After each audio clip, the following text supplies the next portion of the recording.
Fala galera, beleza? Hoje a gente está a bordo aqui de um Kia Soul, tá? 2013. O que acontece? Eu vou dar um diagnóstico para vocês de direção elétrica ruim, né?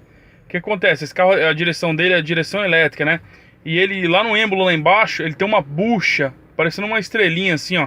Ele estoura aquelas buchas e fica fazendo barulho na direção. Deixa eu ver se vocês conseguem pegar aqui, ó. Quer ver?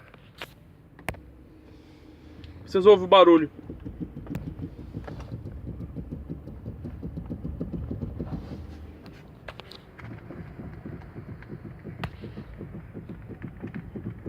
Acho que deu pra pegar, né, galera? Ó.